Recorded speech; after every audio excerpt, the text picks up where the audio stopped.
ہے بایوڈاٹا اگر قرآن سے پیش کرنے لگے تو ایک دن وہ آئے گا کہ مسلمان قرآن کو بھی جھلا کے کیوں چھوڑ دے گا؟ ارے بھائی یہ بھی اہل بیت کا پسینہ ہے، چھوڑ دے گا ایک دن۔ جیسے جیسے علم آگے بڑھے گا، دیکھیے یہ اہل بیت کی منزل ہے، اہل بیت کا کمال ہے۔ اہل بیت کی یہاں پر جو اللہ کی طرف سے وضاحتیں کی گئی ہیں، جو ثبوت دیے گئے ہیں، جو پروف پیش کیے گئے ہیں، وہ محفوظ ہے قرآن کے اندر۔ کیا کیا بتایا جائے، کیا کیا سمجھایا جائے، کس کس طریقے سے۔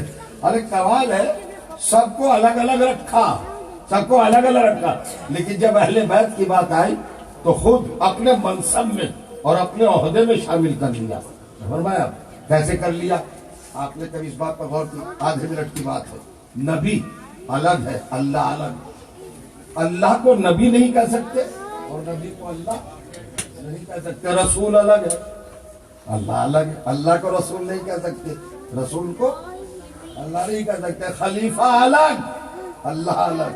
اللہ کو خلیفہ نہیں کہہ سکتے، خلیفہ کو اللہ نہیں کہہ سکتے۔ ٹھیک، کسی امام کو اللہ نہیں کہہ سکتے، اللہ کو امام نہیں کہہ سکتے۔ لیکن لفظ ولی ایسا ہے، اللہ بھی ولی، رسول بھی ولی ہے، اور وہ لوگ ولی جو حالت رکوع میں زکات دیتے ہیں۔ زکات اللہ نے، اب میں وضاحت تو پھر کبھی کروں گا، تو سمجھدار لوگوں کے لیے جملہ کہنا چاہتا ہوں۔ اللہ نے علی کی ولایت کو خود نماز میں رکھا ہے۔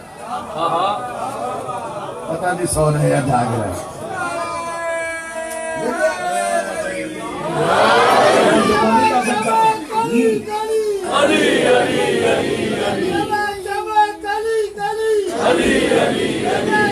بس عزیزوں،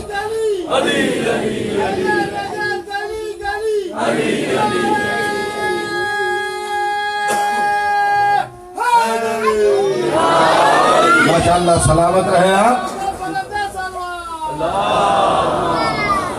سلامت رہے۔ اور قیامت یہ کی کہ اگر اکیلی آیت بھی قرآن میں نازل ہوتی تو اہل بیت کے برابر پھر بھی کوئی نہیں آ سکتا، ساری آیتوں کو چھوڑ دی۔ یہی ایک آیت اگر ہوتی، انما ولیکم اللہ ورسولہ والذین آمنوا الذین یقیمون الصلاۃ ویؤتون الزکاۃ وہم راکعون۔ یہ قرآن مجید کے 5ویں سورے کی 55ویں آیت ہے، 55۔ پڑھیے جا کر سورہ مائدہ کی۔ کیا اعلان کیا اللہ نے؟ میں ولی، میرا رسول ولی، اور علی ولی۔ ختم مجلس۔ کہیے تو رات بھر پڑھتا رہوں اس آیت پر، اور کہیے تو سمیٹ کے جملہ کہہ دوں۔ کیا کہا اللہ نے؟ اپنی ولایت کا اعلان کیا، اپنے رسول کی ولایت کا اعلان کیا، اور علی کی ولایت کا اعلان کیا۔ قرآن سر پہ رکھ کے قسم کھا کے بتاؤ، رکوع میں انگوٹھی کس نے دی تھی؟ پوچھنا چاہ رہا ہوں، لیکن ایک نہ ایک بات نہیں آنا چاہیے نا، ایک نہ ایک بات نہیں آنا چاہیے نا سامنے ہر مجلس میں، کچھ تو لے کے جائے۔ یہ بتائیے رکوع میں عمل کس نے کیا؟ انگوٹھی کس نے دی؟ اللہ تعالیٰ نے دی، رسول اللہ نے دی، نہیں، کس نے دی؟ مولا علی نے دی۔ اب میں مذہب بدل دوں، آدم سے لے کر جناب عیسیٰ تک کے عمل میں اگر آپ اللہ اور رسول کو شریک دکھا دیں، کمال کی بات، شاید نہیں غور کیا آپ نے۔ کسی کے بھی عمل میں اللہ شریک ہے ہی نہیں، لیکن ادھر علی نے انگوٹھی دی اور اللہ نے کہا میں ولی، میرا رسول ولی، اور میں ولی۔ بھائی صاحب کام تو علی نے کیا ہے، آپ اپنا اعلان کیوں فرما رہے ہیں؟ رسول اللہ کا اعلان کیوں فرما رہے ہیں؟ کس کا؟ چھوٹی بات ہے یہ، چھوٹی بات ہے، مختصر بات ہے۔ انگوٹھی دے رہے ہیں علی، اللہ کا اعلان ہے ولی، میرا رسول ولی، باقی کل سنیے گا۔ اور خود علی ولی، تو اپنے آپ کو کیوں رکھا، اپنے رسول کو کیوں رکھا؟ اب بھی لوگوں کی سمجھ میں نہیں آیا۔ قدرت نے اپنا رسالت کا مزاج بتا دیا کہ جہاں علی ہوں گے وہیں ہم دونوں ہوں گے، جہاں علی نہیں ہوں گے۔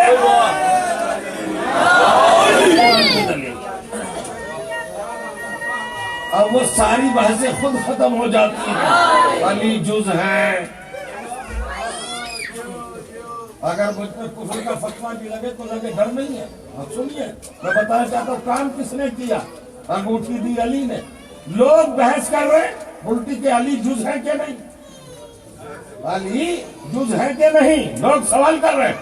مجھے یہ بتاؤ قرآن کی قسم کھا کے اس آیت میں کہ اللہ نے اپنی ولایت کو اور اپنے رسول کی ولایت کو کس کا جز بتایا ہے، کس کے عمل کا جز بتایا ہے؟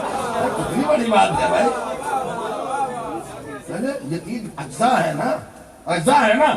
علی کو اپنی طرف، رسول کو اپنی طرف منسوب تو کیا، لیکن ولایت کا اعلان کس کی بنیاد پر کیا؟ کام کس کا کیا، کس کے عمل کا؟ اپنا عمل ملایا، اپنا عہدہ ملایا۔ علی کر رہا ہے، اعلان اپنا کر رہا ہے، اعلان اپنے رسول کا کر رہا ہے۔ تو قرآن نے خود بتایا جہاں علی کا تصور ہوگا وہیں خدا ہوگا، وہیں رسول ہوگا۔ دیکھ رہے ہیں آپ، یہ ہے قرآن۔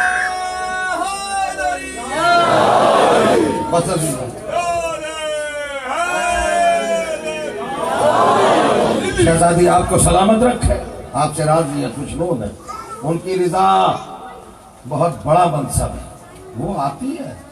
ہم فضائل پڑھیں، مناقب پڑھیں، نکات پیش کریں، ہم بہت مدارج بیان کریں، زمین سے آسمان تک آپ کے ذہنوں کو رسائی دلا دے، معراج پر آپ کو پہنچا دے، مگر کوئی فائدہ نہیں ہے جب تک دو آنسو رومال زہرا میں نہ جائے۔ وہ آتی ہے نا، وہ آتی ہے۔ اب بتا دیں اس مجلس میں، اس مجمع میں، اس پر شہدا پر ٹھہر جائیں ہم، کون خوش قسمت ہوگا جس کے پہلو میں شہزادی رومال لیے کھڑی۔ اب دیکھیں ہم انڈیا سے آئے ہیں بھائی، دلی سے آئے ہیں حضور، ہم 8,000 کلومیٹر سے نارتھ ہیمپٹن میں قیام، نارتھ ہیمپٹن سے یہاں پہ آپ کے یہاں ساؤتھ ہال میں 120 یا 140 کلومیٹر آ رہے ہیں نا، تو 8,140 کلومیٹر ہم آ گئے، مگر ہمارا شکریہ نہیں ہے، اس لیے کہ ہم بھائی ایئر آئے، بھائی پلین آئے اور بہت اچھی طرح آئے، کھاتے پیتے صحت مند، تو ہمارا آنا اتنی دور سے کوئی معنی نہیں رکھتا۔ لیکن فاطمہ آ رہی ہے، ذرا سوچو، جس کی پسلیاں ٹوٹی ہوئی ہیں، جس کا پہلو شکستہ ہے، وہ بی بی آ رہی ہے۔ میں 5 منٹ جاؤں گا، آج بی بی کے 2 یتیموں کا تذکرہ ہے، اور یتیم بھی وہ یتیم جو باپ کی شہادت کے بعد دیار غیر میں بے سہارا، بے آسرا، 5 ذوالحجہ کو شہید کر دیا گیا، بچے قید کر لیے گئے۔ یہ حضرت مسلم کے بچے ہیں، یہ حضرت عباس کی بہن کے لگتے جگر ہیں، یہ جناب رقیہ کے نور نظر ہیں، محمد اور ابراہیم چھوٹے چھوٹے بچے ہیں، ننھے بچے ہیں۔ جب باپ شہید کیا گیا بے دردی کے ساتھ، تو بچوں نے اپنی جان کی حفاظت کے لیے اپنے آپ کو محفوظ کرنا چاہا، مگر کہاں جائیں، آخر کار قید کر لیے گئے۔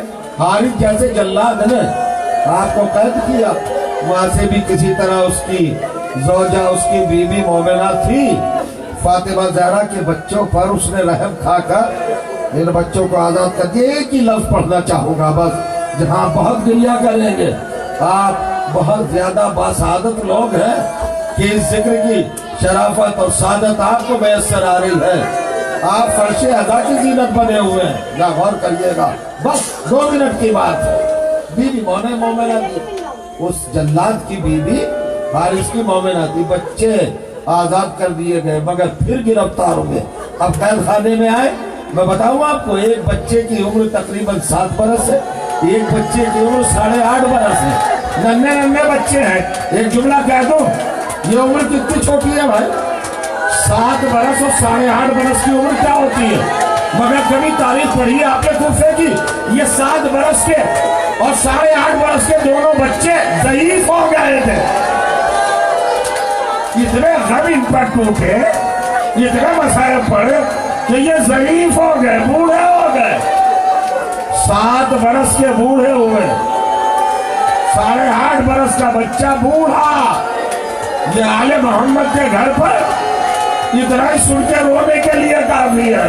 اجروں کو بدل ہو یہ کہاں سے روایت آئی؟ قید خانے کے داروغہ کا نام ہے مشکور. مشکور رسول و اہل رسول کا چاہنے والا ہے، مگر اسے یہ نہیں پتا کہ اس کے قید خانے میں جو 2 چاند ہیں وہ کس عرش عصمت کے چمکتے ہوئی امانتیں ہیں، نہیں جانتا تھا. ایک روز اچھا قید خانہ آپ اندھیرا دیکھ رہے ہیں نا، اندھیرے سے آپ تھوڑا سا شعور پیدا کریے گا. عجیب بات ہے، قید خانے میں جہاں یہ دونوں بچے مقید تھے، جہاں ان کو رکھا گیا تھا، اریسٹ کیا گیا تھا، وہ قید خانہ زمین کے اندر تھا. نہ دن کی دھوپ آتی تھی اور نہ ہوا کا گزر تھا. انہیں پتہ ہی نہیں تھا. مشکور نے ان کے چہرے نہیں دیکھے تھے، ان بچوں نے مشکور کو نہیں دیکھا تھا. اندھیرا اتنا تھا قید خانے میں. ایک روز مشکور نے ان دونوں بچوں کو اندھیرے قید خانے سے نکال کر اجالے کے حصے میں لایا. تو اب اس نے ایک مرتبہ جب ان کے چہروں کو دیکھا تو گھبرا کے کہا السلام علیکم ایھا الشیخان، یہ دونوں بزرگوں آپ پر میرا سلام. بچے کہتے ہیں یا مشکور لنانو الشیخین، مشکور ہم بزرگ نہیں ہیں، نانو اطفال لیال النبی، ہم تو بچے ہیں بچے. میری عمر 7 برس ہے، میرے بھائی کی عمر 8.5 برس ہے. اس نے کہا اچھا، پورے مقید تھے تو گرم پانی آتا تھا، سوکھی ہوئی روٹی آتی تھی، لیکن آج ٹھنڈا پانی ملا، روشنی ملی. تو بچوں نے پوچھا اے قید خانے کے داروغہ، آج تجھے ہمارے اوپر رحم آیا ہے کیا؟ آج تو نے ہمیں ٹھنڈا پانی دیا، آج تو نے ہمیں روشنی دکھائی. تو اسے رو کے قدموں پہ ہاتھ رکھتے ہیں، نہیں بچوں، آج عید کا دن ہے، آج عید ہے مسلمانوں کی، اس لیے ٹھنڈا پانی. ارے آل محمد پہ ایسے مسائل گزرے کہ کبھی عید گزر گئی، آل رسول کو پتہ نہیں چلا. ہم کیوں نہ روئے؟ ہو گئی مجلس زبان. جیسے اس نے کہا عید ہے تو بچوں نے بآواز بلند گریہ کیا، ایک دوسرے کے گلے میں باہیں ڈالے. جب یہ روئے، ان کے رونے کے لب و لہجے سے مشکور کو سمجھا، چونکا. چونکنے کے بعد کہا تمہیں قسم ہے اللہ کے رسول کے حق کی، تمہیں پتہ بتاؤ. بچوں نے کہا داروغہ زندان، یہ شیخ یہ بتا تو نے آیت تطہیر پڑھی ہے؟ کہاں آیت تطہیر پڑھی ہو تو اہل بیت کے لیے؟ کہ کل کفا پڑھا ہے؟ کہا وہ تو اہل بیت کے لیے. کہ تو نے آئے مودت پڑھی ہے؟ کہا تو اہل بیت کے لیے. کہ تو نے آئے جہاد پڑھی ہے؟ کہا وہ تو امیر المومنین کے لیے. ارے بچوں نے سر میں ہاتھ مار دیا. اور ہم کون ہیں؟ ہم علی کے نواسے ہیں، ہم مسلم امیر کے بیٹے ہیں. کمال ہے. ادھر بچوں کو قید خانے سے نکال کر مشکور نے آزاد کیا، ادھر حارث نے گرفتار کیا، فرات کے کنارے ان کو بڑی بے دردی سے ذبح کیا. لیکن جب اہل حرم کوفے میں آئے ہیں تو ایک سر تھا جو دارالامارہ کے دروازے پر لٹکا ہوا تھا.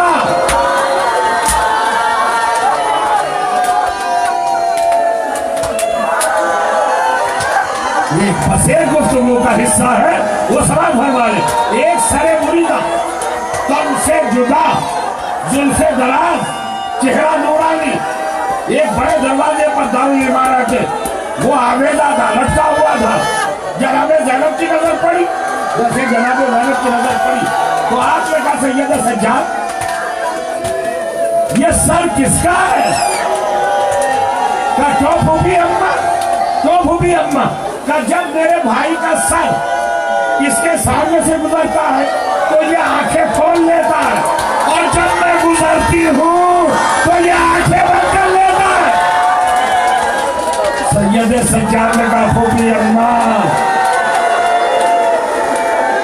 یہ مسلم پھوپھا کا سر ہے، یہ چچا مسلم کا سر ہے. بھائی جیسے کا مسلم کا سر ہے تو جناب رقیہ نے حضرت عباس کی بہن نے سید سجاد کو قریب بلایا. مجلس تمام ہو گئی. بلانے کے بعد کہا اے میرے غریب سید، اپنی ہتھکڑیوں کو سنبھال، اپنی بیڑیوں کو سنبھال، اپنے چوک کو سنبھال. کہ کیا بات ہے پھوپھی اماں؟